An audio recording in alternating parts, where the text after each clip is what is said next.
When we talk about longevity today, we think of diet, gym memberships, and supplements. But 2,000 years ago, the Chinese were already asking the same question. How can a person live long and live well? In an age when most people died before 40, a few seemed to defy time. Monks who meditated in silence for decades. Doctors who claimed to slow aging through herbs and breath. And emperors who spent fortunes chasing immortality. Their world mixed science and myth, medicine and philosophy, in a way that still shapes wellness culture today. This is the story of how ancient China tried to conquer aging. For the ancient Chinese, longevity wasn't just a biological goal. It was a spiritual duty. The body was seen as a small universe, ruled by the same forces that guided the heavens. Yin and Yang, the eternal dance of opposites. Too much heat, and the body burned out. Too much cold, and energy froze. Harmony, not strength, was the path to endurance. Daoist masters taught that life was a flame. Protect it, feed it gently, and it could burn for 100 years. They called this flame Qi, the vital breath. Qi wasn't mystical energy to them. It was the rhythm of life itself, your breath, blood, and emotions in harmony. They believed that Qi flowed through invisible channels called meridians, connecting organs like rivers. When these rivers were blocked, sickness followed. When they flowed freely, the body thrived. To live long was to master the art of circulating Qi through movement, meditation, and breath. This idea became the foundation of traditional Chinese medicine, from acupuncture to herbal therapy, all aiming not to fight disease, but to restore balance. Legend says the father of Chinese medicine was Shen Nong, the divine farmer. He tasted hundreds of plants to learn which healed and which killed.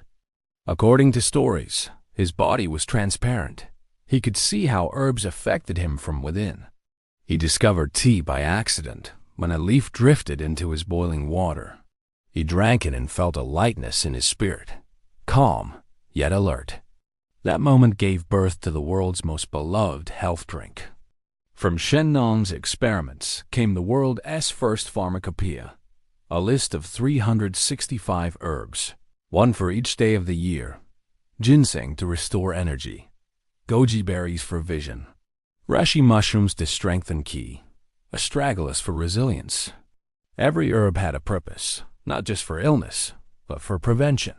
Herbs weren't just treatments. They were philosophy made edible. To eat right was to align with the seasons, to move with nature rather than against it. In spring, eat greens to cleanse the liver. In winter, choose warm stews to strengthen the kidneys. The idea was simple. When you eat in balance with the earth protects you. And so, Chinese kitchens became laboratories of longevity. Recipes were passed like sacred knowledge, blending taste, temperature, and purpose. Even soups had balance, a little yin, a little yang. Long before yoga reached the West, Chinese sages were practicing Qigong and Tai Chi, slow, deliberate movements guided by breath. They weren't exercising for muscle or looks, but for harmony. The goal wasn't to push the body, it was to listen to it. They believed that when breath becomes calm, the mind follows, and when the mind settles, the body heals itself.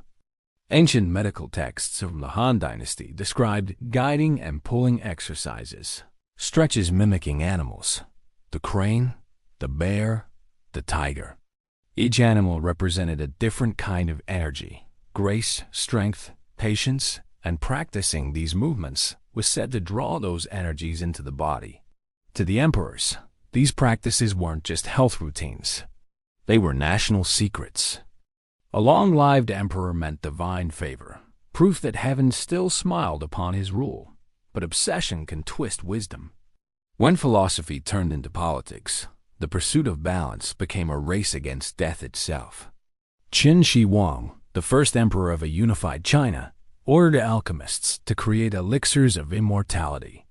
They mixed mercury, jade powder, gold, and rare minerals, believing that precious materials held divine energy.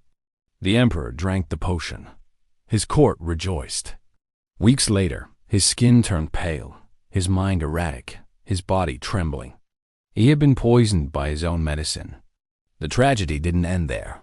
Emperors for centuries repeated his mistake. During the Tang dynasty, some rulers consumed immortal pills, laced with arsenic and lead. Physicians warned them, but power deafens wisdom. Ironically, the quest to live forever often killed the most powerful men in China. And yet, while emperors chased magic, real medicine was quietly forming in the clinics of scholars and monks. Doctors began mapping the human body like a landscape, with mountains, rivers, and paths. The Huangdi Neijing, or Yellow Emperor's Classic of Medicine, written more than 2,000 years ago, described the body as a microcosm of the universe. The heart was the sun, radiating life. The kidneys, winter's hidden depths. The lungs, the coolness of autumn. Health, they wrote, was the orderly flow of these inner seasons. When spring came too soon or winter lingered too long inside you, imbalance turned to illness. Diagnosis wasn't mechanical. It was poetic. Physicians didn't just ask where it hurt. They listened to your pulse in 3 positions, felt its rhythm, and watched your face, your tongue, your breath. A good doctor, it was said, could see the disease before it exists. They used acupuncture to unblock stagnation, herbal tonics to rebuild qi, massage to restore circulation, and meditation to settle the spirit. They even understood emotional health, anger, fear, grief, as physical forces that could disturb the organs if left unchecked. It was a complete system, centuries ahead of its time, body, mind, and spirit working as one. Modern science now confirms much of what those ancient physicians observed. Controlled breathing reduces cortisol and blood pressure. Plant-based diets lower inflammation. Movement-based meditation like Tai Chi improves balance, brain health, and mood. In their own language, the Chinese had already described what we now call homeostasis, the body's natural drive to maintain equilibrium. They believed health wasn't the absence of disease, but the presence of harmony. And that harmony began with how you lived. Rise with the sun, sleep when the moon climbs, eat seasonally, move slowly, breathe deeply. When we read those old scrolls today, it's tempting to dismiss them as myth.